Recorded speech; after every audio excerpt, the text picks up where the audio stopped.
शनिवार व्रत की यह दिव्य कथा सुनने मात्र से शनि दोष शांत हो जाता है। प्रिय बंधुओं, बहुत प्राचीन समय की बात है, जब सृष्टि अपने नियमों में बंधी हुई थी और प्रत्येक ग्रह अपने अपने प्रभाव से संसार को संचालित कर रहा था। तब न्याय के देवता शनि महाराज का प्रभाव सबसे अलग और सबसे गूढ़ माना जाता था। कहा जाता है कि शनि देव न किसी से वैर रखते हैं और न किसी पर विशेष कृपा। वे केवल कर्मों के अनुसार फल देते हैं। जिस व्यक्ति ने जैसे कर्म किए होते हैं, शनिदेव उसे वैसा ही परिणाम देते हैं, न कम न अधिक। इसी कारण लोग उनके नाम से भयभीत भी रहते हैं और श्रद्धा से नमन भी करते हैं। उस समय पृथ्वी पर अनेक ऐसे लोग थे जो बिना जाने अनजाने ऐसे कर्म कर बैठते थे जिनका बोझ उनके जीवन पर भारी पड़ने लगता था। किसी के जीवन में बार बार बाधाएं आती थीं, किसी का मन अशांत रहता था, किसी को मेहनत के बाद भी फल नहीं मिलता था, तो किसी के घर में सुख शांति टिक नहीं पाती थी। विद्वान आर्ष मुनि कहते थे कि यह सब शनि दोष का प्रभाव है, जो मनुष्य को उसके ही कर्मों का बोध कराने के लिए आता है। एक पवित्र नगर था, जहां हर शनिवार को प्रातःकाल वातावरण कुछ अलग ही हो जाता था।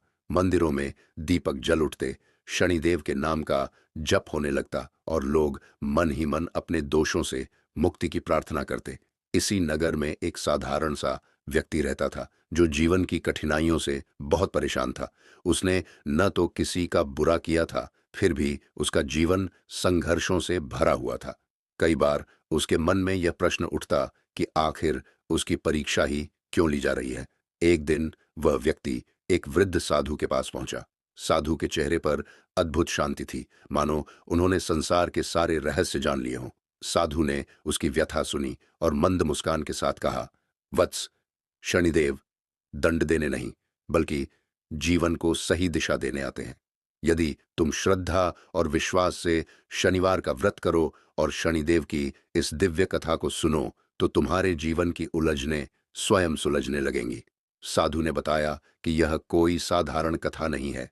यह वह कथा है जो मनुष्य के भीतर छिपे भय को समाप्त करती है, उसे धैर्य सिखाती है और कर्म के महत्व का बोध कराती है। जो व्यक्ति केवल श्रद्धा से इस कथा को सुन लेता है, उसके जीवन में चल रहा शनि दोष धीरे धीरे शांत होने लगता है। उसके विचार पवित्र होने लगते हैं, उसका मन स्थिर हो जाता है और वह हर परिस्थिति को स्वीकार करना सीख जाता है। कहा जाता है कि शनिवार का व्रत केवल उपवास का नाम नहीं है, बल्कि यह आत्म संयम, सत्य और सेवा का व्रत है। जब मनुष्य इस दिन शनिदेव का स्मरण करता है, गरीबों की सहायता करता है और मन से किसी का अहित नहीं सोचता, तब शनिदेव उसकी परीक्षा को कृपा में बदल देते हैं। यही कारण है कि इस कथा को सुनने मात्र से ही मनुष्य के भीतर एक सकारात्मक परिवर्तन आरंभ हो जाता है। जैसे जैसे यह कथा आगे बढ़ती है, वैसे वैसे यह स्पष्ट होता जाता है कि शनिदेव क्रूर नहीं, बल्कि सबसे बड़े न्यायाधीश हैं। वे हमें तोड़ने नहीं, बल्कि मजबूत बनाने आते हैं। वे अंधकार में धकेलने नहीं, बल्कि प्रकाश की ओर ले जाने के लिए कठिन मार्ग दिखाते हैं। इसीलिए जो व्यक्ति धैर्य, विश्वास और श्रद्धा के साथ इस शनिवार व्रत की कथा को सुनता है, उसके जीवन से भय, भ्रम और शनि दोष का प्रभाव धीरे धीरे समाप्त होने लगता है। आज जो भी इस पावन कथा को सुन रहा है, यदि वह सच्चे मन से शनिदेव को स्मरण करे, अपने कर्मों को सुधारने का संकल्प ले और धैर्य को अपना आभूषण बनाए, तो निश्चय ही शनिदेव की कृपा उसके जीवन में अवश्य प्रकट होगी। ये कथा केवल शब्द नहीं, बल्कि एक दिव्य अनुभव है, जो सुनने वाले के जीवन को भीतर से बदल देता है। लेकिन प्रिय बंधुओं, कथा शुरू करने से पहले मैं आपको जरूरी बात बता दूं कि कोई भी कथा हो या कोई भी आध्यात्मिक कथा हो, अगर उसे बीच में ही छोड़ दिया जाए तो वह पाप का भागीदार बनता है। इसलिए कथा को अंत तक जरूर सुने और हमारे चैनल को सब्सक्राइब करना न भूले, ताकि ऐसी ही दिव्य और पावन कथा आपको निरंतर मिलती रहे। तो चलिए प्रिय बंधुओं, इस दिव्य कथा की शुरुआत करते हैं। बहुत प्राचीन काल की बात है। पश्चिम दिशा में नर्मदा के तट के समीप सुवर्णप्रस्थ नाम का एक शांत और समृद्ध नगर बसा हुआ था।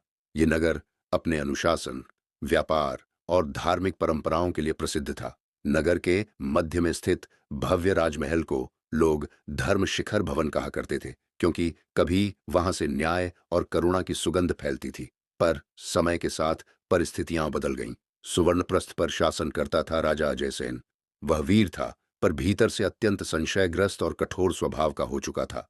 बचपन में एक षड्यंत्र के कारण उसने अपने पिता को खो दिया था, इसलिए उसे लगता था कि इस संसार में केवल शक्ति ही सत्य है। धीरे धीरे उसका मन धर्म से हट गया और भय तथा नियंत्रण ही उसका शासन सूत्र बन गया। नगर में लोग बाहर से शांत दिखते थे, पर भीतर ही भीतर टूट चुके थे। राजा अजयसेन को यह भ्रम था कि डर से ही व्यवस्था चलती है। उसे न प्रजा की भूख दिखती थी, न उनके आंसू। वह केवल अपने कक्ष में बैठकर राजकोष के आंकड़े गिनता रहता। उसी नगर में रहता था एक साधारण लेकिन अत्यंत धर्मनिष्ठ व्यक्ति, माधव। वह राजदरबार से जुड़ा नहीं था, न कोई बड़ा अधिकारी था। वह नगर के पुराने मंदिर की देखरेख करता था और शास्त्रों का अध्ययन करता था। उसकी पत्नी कमला हर शनिवार को विशेष रूप से सेवा और व्रत किया करती थी। उसका विश्वास था कि शनिवार केवल भय का नहीं, बल्कि आत्मशुद्धि और कर्म सुधार का दिन है। कमला कहा करती थी, शनिवार वह दिन है जब मनुष्य को अपने कर्मों का लेखा स्वयं से पूछना चाहिए। जो दूसरों को पीड़ा देता है, उसके जीवन में शांति नहीं टिकती। एक वर्ष ऐसा आया जब सुवर्णप्रस्थ पर विपत्ति टूट पड़ी। आकाश साफ था, फिर भी वर्षा समय पर नहीं हुई। कुएं सूखने लगे, खेत बंजर हो गए, व्यापारी नगर छोड़ने लगे और मजदूरों के हाथ खाली हो गए। भूख धीरे धीरे हर घर के दरवाजे तक पहुंच गई। माधव ने यह सब देखा। वह जानता था कि यह केवल प्राकृतिक संकट नहीं है, बल्कि अहंकार और अन्याय का परिणाम भी है। पर राजा तक पहुंचना आसान नहीं था। जो भी सत्य बोलता, वह दरबार से निकाल दिया जाता। एक शनिवार की संध्या, जब कमला व्रत पूर्ण कर रही थी, उसने माधव से कहा, स्वामी, क्या हमने कभी सोचा है कि यदि हम सत्य जानते हुए भी मौन रहें, तो क्या हम भी दोषी नहीं होते? माधव चुप रहा। उस रात उसने निश्चय किया कि वह कुछ अलग मार्ग अपनाएगा, टकराव का नहीं, परिवर्तन का। अगले शनिवार वह साधारण वेश में राजमहल के बाहर बैठ गया। उसके हाथ में न तो याचना थी, न शिकायत, केवल एक दीपक और कुछ श्लोक। धीरे धीरे लोगों की भीड़ जुटने लगी। वह ऊंचे स्वर में नहीं बोल रहा था, पर उसके शब्दों में शांति थी। वह कह रहा था, जिस राज्य में प्रजा भय से चुप हो, वहां समृद्धि नहीं टिकती। और जिस शासक को अपने कर्मों का बोध शनिवार को भी न हो, उसका मन स्वयं उसका शत्रु बन जाता है। ये शब्द हवा में तैरते हुए महल तक पहुंचे। राजा अजयसेन ने खिड़की से देखा। पहली बार उसे कोई चुनौती नहीं दे रहा था, कोई आरोप नहीं लगा रहा था, केवल आईना दिखाया जा रहा था, शांत, बिना क्रोध के। उस रात राजा सो नहीं सका। अगले शनिवार वह स्वयं साधारण वस्त्रों में नगर के उसी स्थान पर पहुंचा। माधव ने उसे पहचान लिया, पर कुछ कहा नहीं, केवल एक बात बोली, राजा होना भारी मुकुट नहीं, भारी उत्तरदायित्व है। और शनिवार वह दिन है जब सबसे पहले राजा को ही व्रत करना चाहिए, अहंकार का त्याग करने का। राजा की आंखें भर आईं। वर्षों बाद उसके भीतर कुछ टूटा और कुछ नया जन्मा। उस दिन के बाद सुवर्णप्रस्थ धीरे धीरे बदला।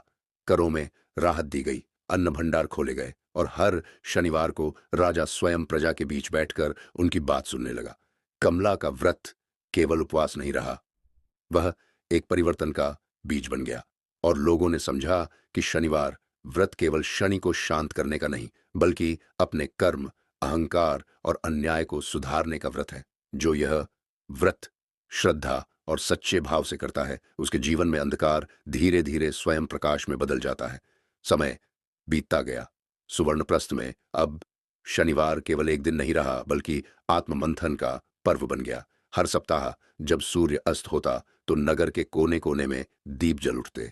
लोग केवल शनिदेव से भय के कारण नहीं, बल्कि अपने भीतर झांकने के लिए व्रत रखने लगे। राजा अजय सेन के भीतर सबसे बड़ा परिवर्तन आया। जो राजा कभी ऊंचे सिंहासन से नीचे देखने को भी तैयार नहीं था, वह अब भूमि पर बैठकर वृद्धों की पीड़ा, माताओं की चिंता और बच्चों के सपनों को सुनता था। उसने समझ लिया था कि सत्ता का सबसे बड़ा शत्रु अभिमान होता है। एक शनिवार राजा ने सभा में स्वयं स्वीकार किया, मेरे कठोर कर्मों ने इस नगर को दुख दिया। यदि प्रजा कष्ट में है, तो राजा का वैभव व्यर्थ है। आज से मेरा सबसे पहला व्रत होगा न्याय का व्रत। उस दिन पूरे नगर की आंखें नम थीं पर मन हल्के। माधव और कमला शांत भाव से यह सब देख रहे थे।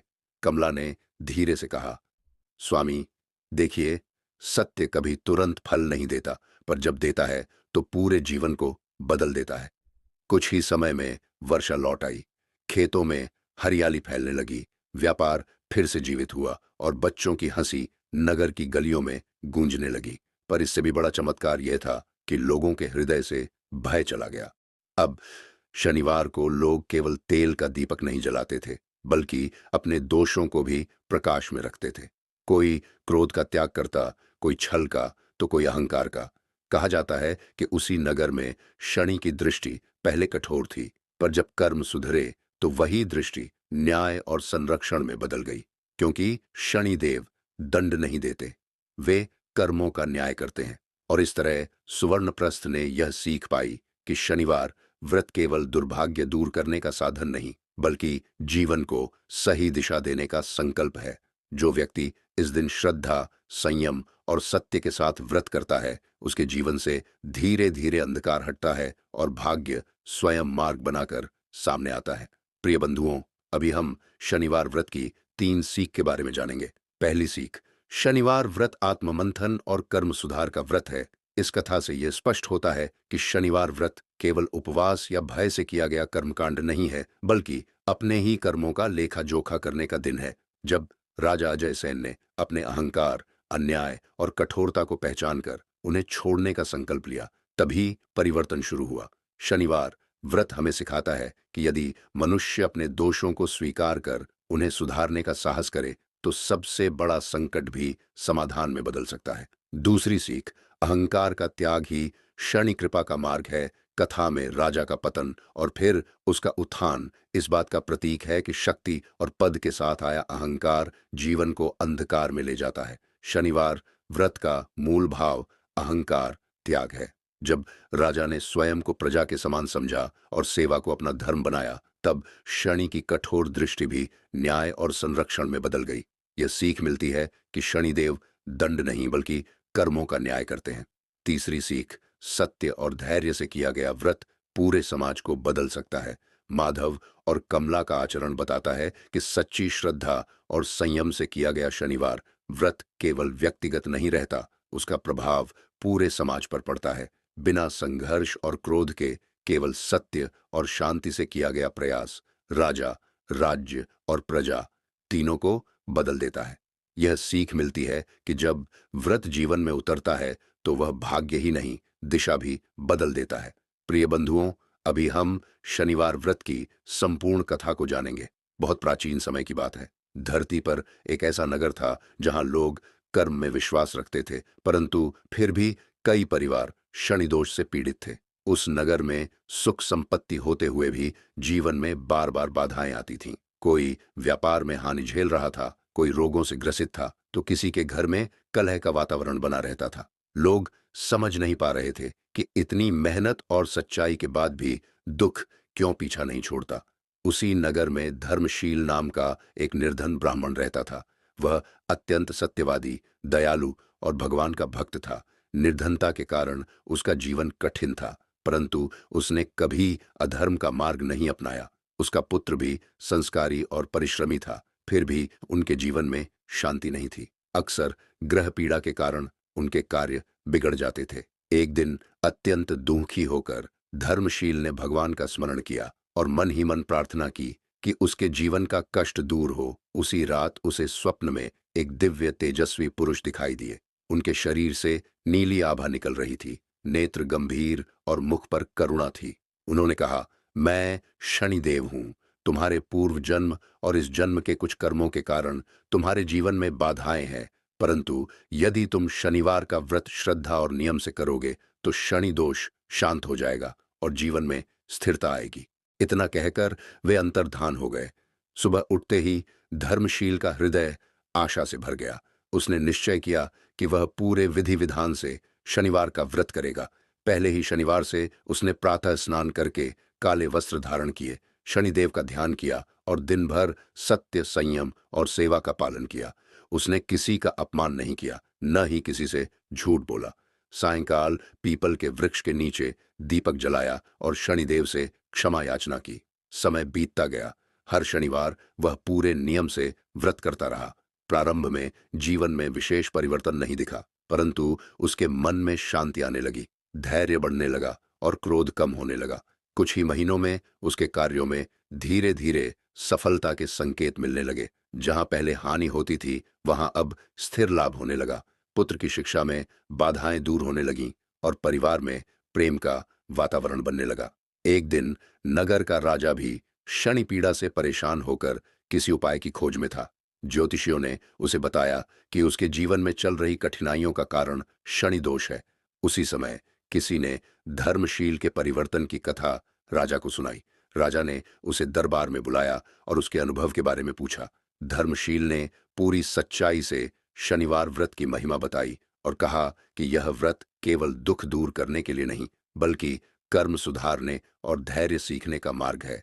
राजा ने भी श्रद्धा से शनिवार व्रत करना आरंभ किया। उसने गरीबों की सेवा की, न्यायपूर्वक शासन किया और अहंकार त्याग दिया। कुछ समय बाद उसके राज्य में शांति, समृद्धि और खुशहाली लौट आई। प्रजा सुखी होने लगी और राजा का यश दूर दूर तक फैल गया। इस प्रकार शनिवार व्रत की महिमा नगर नगर में फैल गई। लोगों ने समझा कि शनिदेव दंड देने वाले नहीं, बल्कि कर्मों के शिक्षक हैं। जो व्यक्ति धैर्य, अनुशासन, सत्य और सेवा के मार्ग पर चलता है, उस पर शनिदेव अपनी कृपा अवश्य करते हैं। जो इस दिव्य कथा को श्रद्धा से सुनता है, उसके मन में आत्मबल जागृत होता है, नकारात्मक प्रभाव शांत होते हैं और जीवन की कठिन राह सरल होने लगती है। कहा जाता है कि आज भी जो भक्त सच्चे मन से शनिवार व्रत करता है, इस कथा को श्रद्धा से सुनता है और अपने कर्मों को शुद्ध करता है, उसके जीवन से शनि दोष की पीड़ा धीरे धीरे समाप्त हो जाती है और उसे स्थिर, सुख, शांति और सफलता का वरदान प्राप्त होता है। जय शनिदेव।